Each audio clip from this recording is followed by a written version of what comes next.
banyiikirira ddala ng'akagobera embuga kyokka bambi nga kirabika nti gye baali bagenda baali tebatuuka. Okutuusa nno omuvubuka Pawulo Ddiba bwe yatulika n'atandika okukaaba.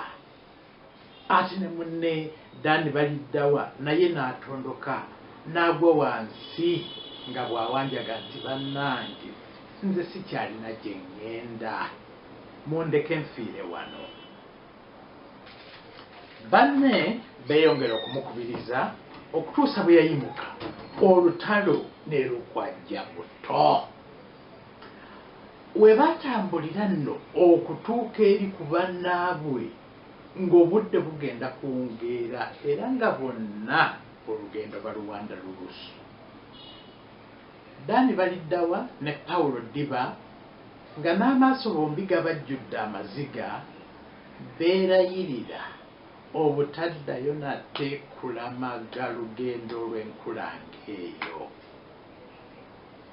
Bw'atyo nno munnaabwe Waswa n'aba nga yabameddemu akendo era bw'atyo n'alondebwa okweyunga ku banne abalala John Damulira, Katumba ne Ssempangi abaali beetegekera olugendo lwennyini kuula amalungi olw'okuwaguza okuva mu nsozi.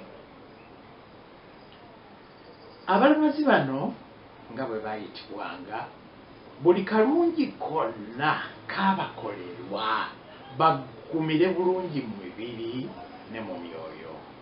Olw'okwetegekera olugendo olwo buli omu ku bakawonalo lwe yali awongera obutassa mukka awamu n'obutassa mwoyo.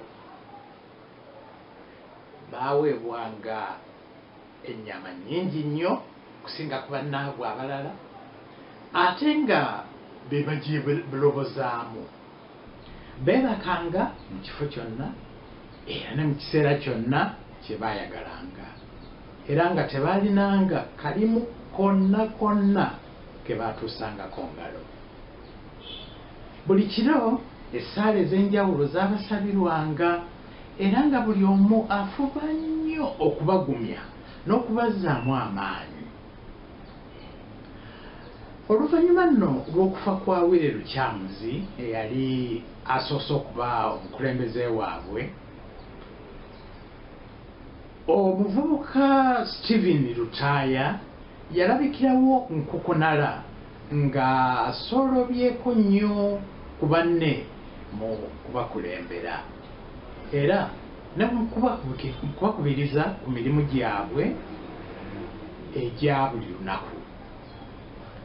Era nno olw'okuba bakaawonawo abaasinga obungi baali batandise okumukkiririzaamu, baamusaba asikire Willy Lukyamuzi nga omukulembeze waabwe. Kyokka ye omwana mulenzi n'akomba kwerima ng'aga nti ye yali talaba nti kyetaagisa okulonda abakulembeze, wazira buli omu ku bo yalina obuvunaanyizibwa okukubiriza banne.